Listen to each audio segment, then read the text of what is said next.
Bienvenidos a nuestro podcast La Biblia en un año, día 36. ¿Cómo usar tus palabras para el bien? Si incluyes palabras científicas, hay más de 1 millón de palabras en el idioma inglés. La persona promedio sabe unas 20,000 palabras, usa 2,000 palabras diferentes a la semana y habla unas 16,000 palabras al día. Tus palabras importan. Sin embargo, lo que más importa no es la cantidad de palabras que pronuncias, sino el tipo de palabras que eliges y el propósito para el que las usas.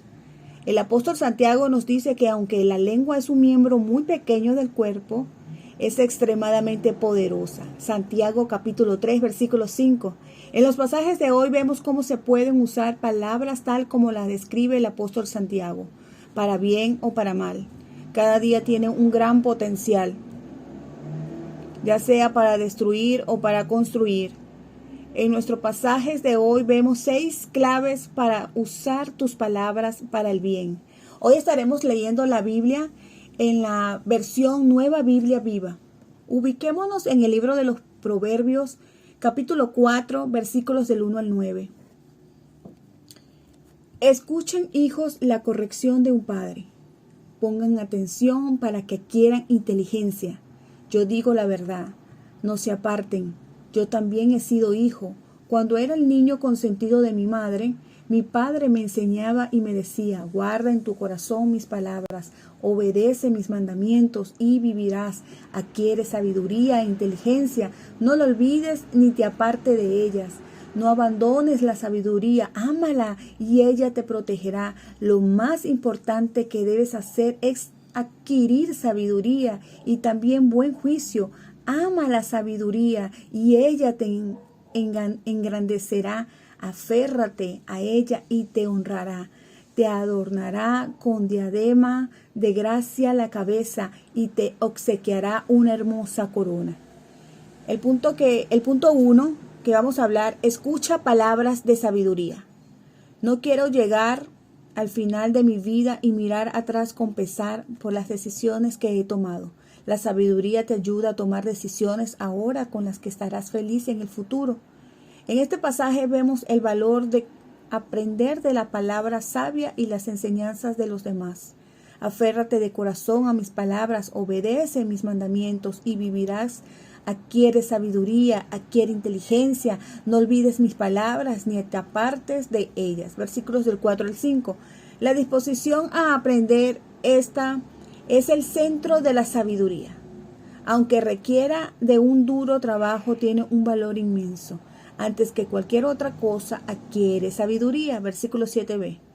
Aquí la atención se centra en que los jóvenes aprendan de los ancianos. Un padre enseña a sus hijos, atiendan a los consejos de sus padres. Versículo 1. Se anima a los niños a aprender todo lo que puedan de sus padres. Los padres tienen la responsabilidad de transmitir tanta sabiduría como sea posible a sus hijos.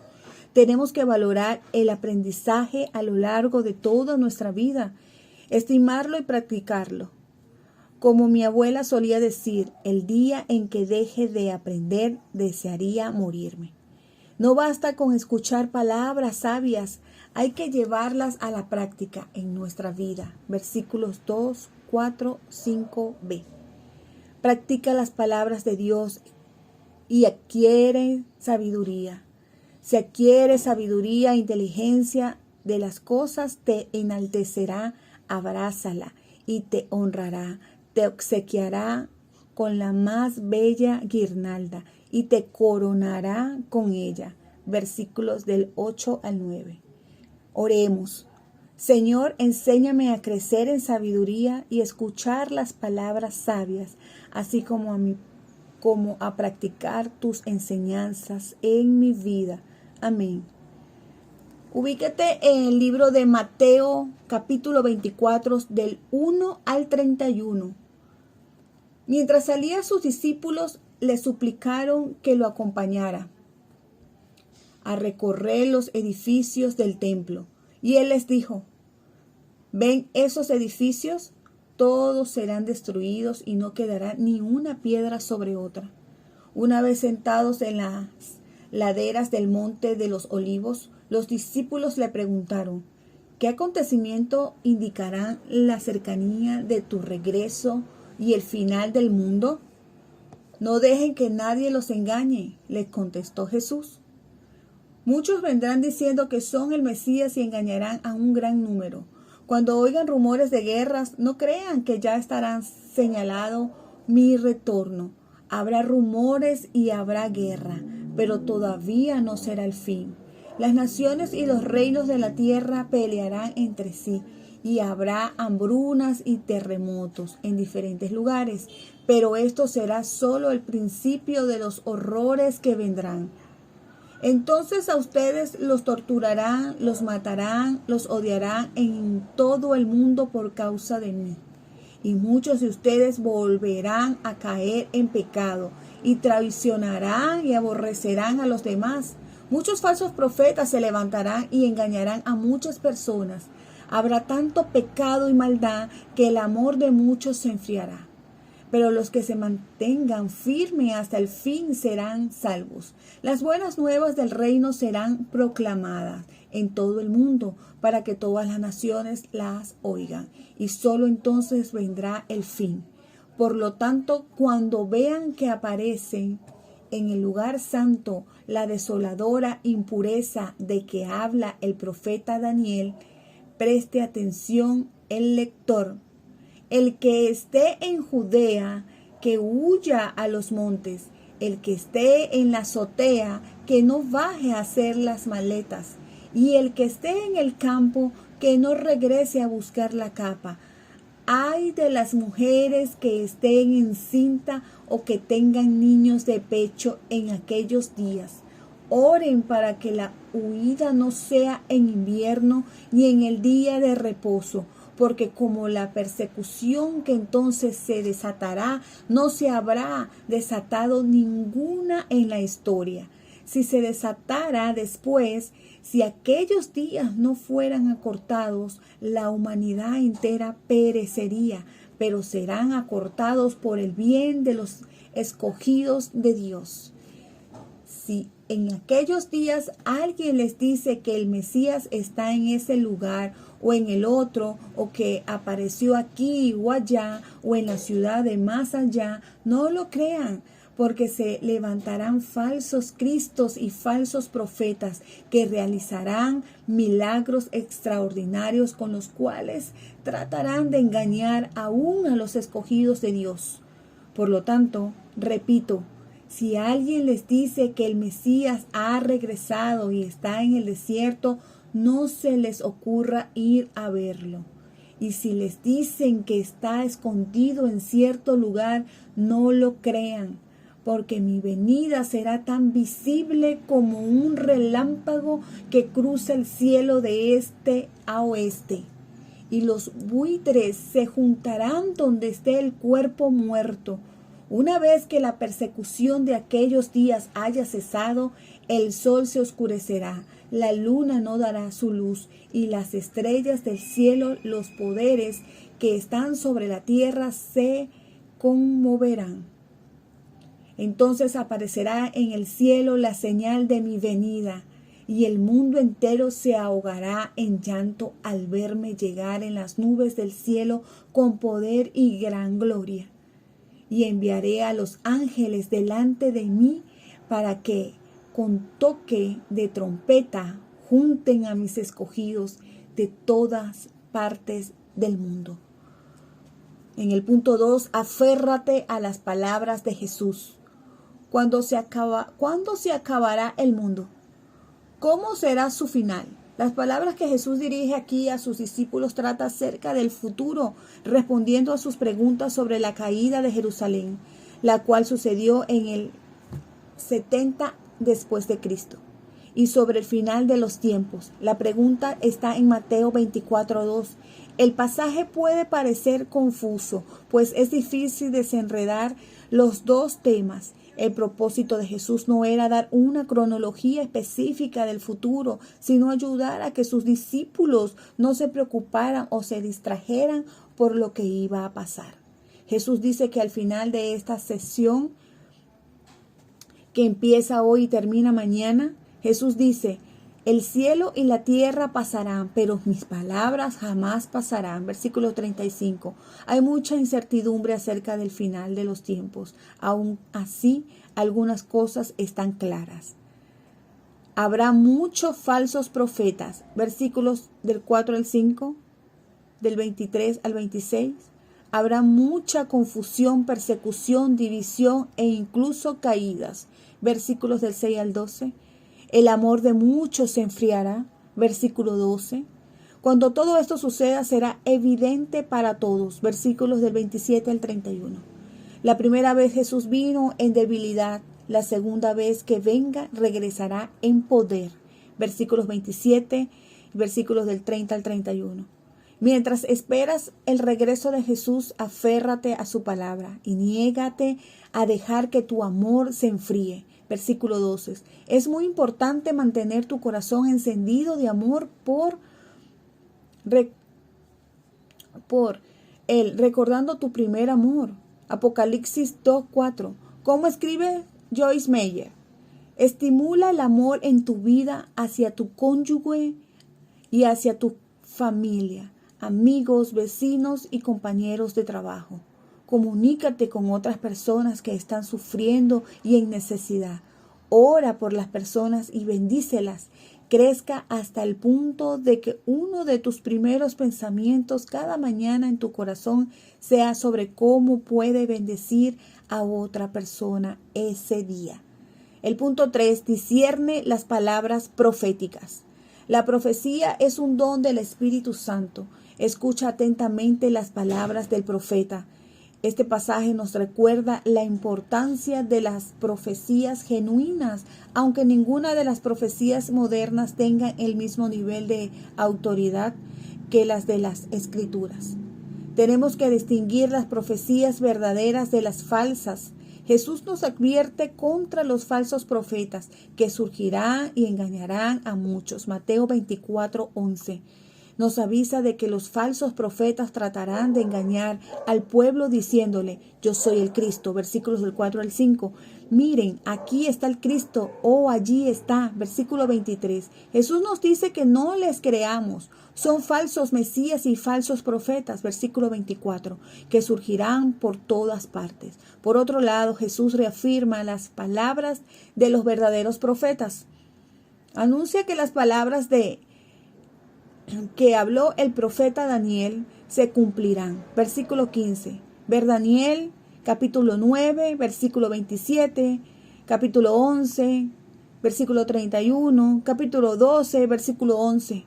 Y cita el profeta Isaías, ver Isaías 13, 10, 34, 4. Se oscurecerá el sol y no brillará más la luna.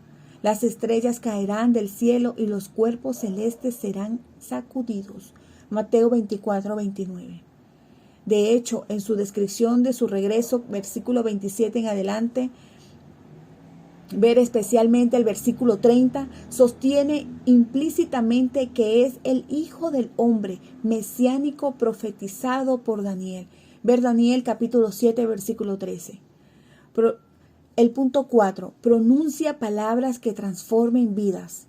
Las palabras de Jesús cambiaron totalmente mi vida cuando tenía 18 años. Desde entonces he observado con alegría y a menudo con asombro el poder de su mensaje para transformar la vida de otras personas. Entre la primera venida de Jesús y su segunda venida se nos ha encomendado la tarea de llevar este mensaje del Evangelio que cambia vidas en todo el mundo. Y este Evangelio del reino se predicará en todo el mundo como testimonio a todas las naciones y entonces vendrá el fin. Mateo 24, 14. Las palabras del Evangelio son poderosas y transforman vidas. El apóstol Pablo afirmó, no me avergüenzo del Evangelio, pues es poder de Dios para la salvación de todos los que creen. Romanos 1:16. Nunca dejes de proclamar el Evangelio. Disfruta del gran privilegio de ser depositario de unas palabras que tienen el potencial de cambiar las vidas de las personas de una manera radical desde ya en esta vida, así como para la eternidad. Oremos. Señor, gracias porque tus palabras son eternas. Gracias por el inmenso privilegio de poder usar las palabras más poderosas del mundo para ver la vida de la gente transformada por Jesús. Ayúdame a aprovechar cada oportunidad para dar a conocer este mensaje a cuanta más gente me sea posible. Amén. Leamos Job del 35 al 37. Job 35. Eliú prosiguió. Leemos el tercer discurso de Eliú.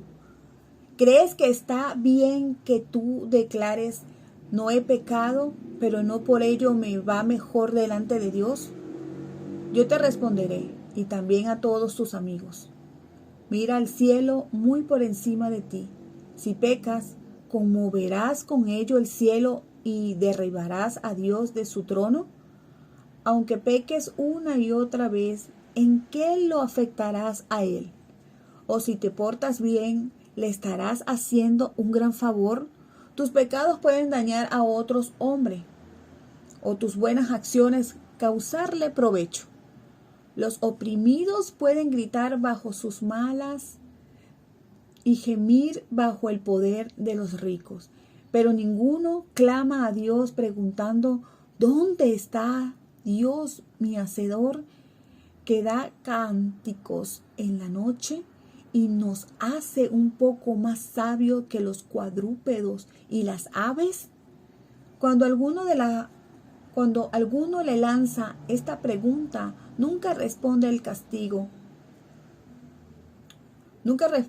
él castigando inmediatamente a los tiranos, pero en falso afirma que no escucha esos clamores. Y más falso aún decir que no ve lo que sucede. Dios sí hace justicia finalmente, sí esperamos, pero protestas contra Él porque no responde airadamente al instante. Has hablado como un necio, Job.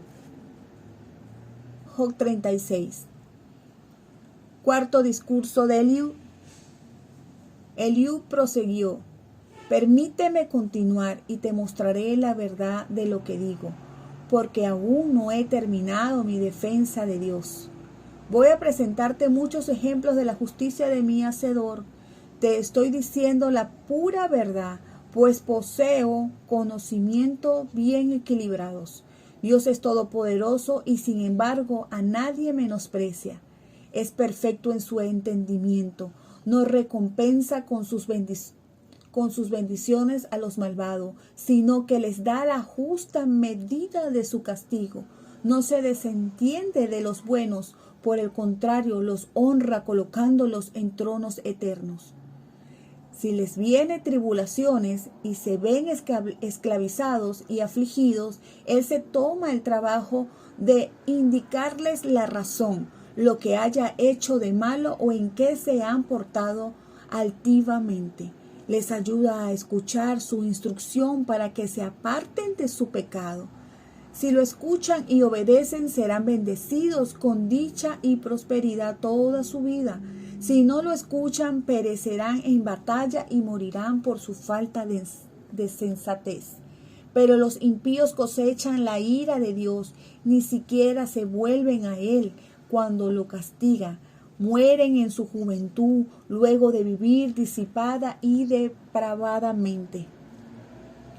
A los que sufren, Dios los libra mediante el sufrimiento, en su aflicción los consuela. ¿Cómo ansiaba el atraerte y apartarte del peligro para llevarte a un extenso y agradable valle en donde hacerte prosperar? Pero estás demasiado preocupado con tus imaginarias quejas contra el prójimo. Cuidado, no dejes que tu ira contra el prójimo te lleve a burlarte de Dios. No permitas que tu sufrimiento te amargue en contrario del único que puede librarte. ¿Piensas realmente que si gritas bastante fuerte contra Dios, Él se avergonzará y se arrepentirá? ¿Acabará ello con tu castigo? ¿No anhelas la noche con sus oportunidades para el crimen? Apártate del mal, pues fue para evitar que cayeras en una vida de maldad que Dios te envió este sufrimiento. Mira, Dios es exaltado por su poder. ¿Qué maestro hay como Él? ¿Quién podrá decir que lo que Él hace es absurdo o malo? Por el contrario, glorifícalo por sus poderosas obras que lo han hecho famoso. Desde lejos las han visto todos. Tan grande es Dios que ni siquiera hemos comenzado a conocerlo. Nadie puede empezar a entender la eternidad. Dios hace subir el vapor de agua y luego lo hace caer como lluvia, que los cielos derraman. ¿Puede alguien realmente comprender cómo se aparecen las nubes y los truenos que ellas encierran? Mira cómo ilumina con el relámpago el torno suyo y cubre la cima de los montes. Mediante sus tremendos poderes en la naturaleza castiga o bendice a la gente, dándoles alimento en abundancia. Se llena de rayos las manos y lanza a cada uno al punto que quiere.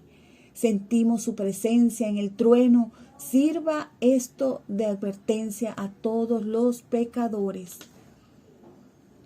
Job 37. Esto hace temblar mi corazón. Escucha, escucha el trueno de su voz. Su rugido cruza los cielos y sus relámpagos dan fogonazos en todas direcciones. Luego viene el rugido del trueno, la tremenda voz de su majestad. Gloriosa en el trueno es su voz. No podemos abarcar la grandeza de su poder, porque Él dirige la nieve, las lluvias y las tormentas, para que caigan sobre la tierra. La obra del hombre se detiene en esas temporadas, para que en todas partes puedan reconocer su poder. Los animales salvajes se esconden en las rocas o en sus cuevas. Del sur viene la lluvia, del norte el frío. Dios sopla sobre los ríos y hasta los más anchos torrentes se congelan. Carga de humedad las nubes y ellas despiden el relámpago. Los rayos son dirigidos por su mano y hace en todo el mundo lo que Él manda. Por su bondad hace que vengan las nubes, ya sea para castigar o para bendecir. Escucha, Job, detente y medita en los admirables milagros de Dios. ¿Sabes cómo domina Dios la naturaleza y hace que de las nubes broten relámpagos? ¿Comprendes el equilibrio de las nubes, su perfección y sabia disposición? ¿Sabes por qué siente calor cuando sopla el viento del sur y todo está en calma? ¿Puedes tú extender el gigantesco espejo de los cielos como lo hace Él? Tú que presumes de saber tanto, enséñanos a los demás cómo debemos acercarnos a Dios, porque somos demasiado torpes. Con tu sabiduría nos atreveríamos a acercárnoslos. ¿Desearía el hombre que se lo tragara vivo? Porque así como no podemos mirar directamente al sol cuando el viento ha dispersado la nube, no podemos contemplar la terrible majestad de Dios que desde el cielo irrumpe sobre nosotros, vestida con deslumbrante esplendor. No podemos imaginar el poder del Todopoderoso, y sin embargo, Él es tan justo y misericordioso que no nos destruye. Él no toma en cuenta a los que se creen sabios, por eso le temen los mortales. En el punto 5, evita pronunciar palabras vacías. Los ataques verbales de Eliud continuaron con su habitual mezcla de falsedades y medias verdades. Afirmó: te aseguro que no hay falsedad en mis palabras. 36:4. Cuando de hecho lo eran. Insinuó que nuestros pecados no afectan a Dios. 35:6. De hecho, nuestros pecados sí tienen un efecto en Dios, como vemos en su máxima expresión en la cruz de Jesús. Irónicamente, Eliú dijo algo acerca de Job que aún no siendo cierto, sí que lo era para él mismo. Dijo, pero tú, Job, abres la boca y dices tonterías, hablas mucho y no sabes lo que dices. Versículo 16. Pero Job, estás diciendo cosas sin sentido. Versículo 16. Eliú hace una descripción perfecta de su propio discurso. Son palabras vacías, dichas sin conocimiento. Eliú habla mucho criticando a Job. El hecho de que todos seamos capaces de decir tonterías no significa que debamos callarnos. Al contrario, significa que debemos ser conscientes del enorme potencial que todo ser humano tiene para influir en las vidas de los demás, como su lengua. Puede que no tengamos el poder que viene del dinero, la fama o la posición, pero todos tenemos el poder y el potencial que viene de ser capaces de comunicarnos con palabras. Punto 6. Practica las palabras de Dios. Eliú dijo unas cuantas cosas en este pasaje acerca de las palabras de Dios, solo algunas de las cuales eran verdad. Capítulo 37, versículos del 4 al 13. Por fortuna, Dios mismo está a punto de hablar. ¡Qué alivio! Hemos tenido que soportar palabras vacías de falso consuelo, capítulo tras capítulo. Así es el mundo en el que vivimos. Es un gran alivio cuando Dios habla. Las palabras de Dios son como el maná del cielo, como el agua en el desierto. Oremos. Señor, que las palabras que yo pronuncie hoy sean guiadas por el Espíritu Santo. Ponga una guardia sobre mis labios y vigila mi lengua. Gracias por hablarme y porque tus palabras son tan poderosas y transformadoras. Ayúdame a ser alguien que escucha tus palabras, habla de ellas y las practique. Señor, ayúdanos que de nuestros labios, Señor, salga, Señor, torrentes de agua dulce, Padre. Que de nuestro corazón siempre salga, Señor, palabras edificantes y que puedan transformar, Señor. Amén y amén. La pastora Pipa añade, Eliú, me resultas aburrido. Recuerden que este devocional fue escrito por el pastor Nicky Gumbel de la iglesia HTV de Londres y la voz que le dio vida a su devocional en la voz de Ingrid. Bendecido día.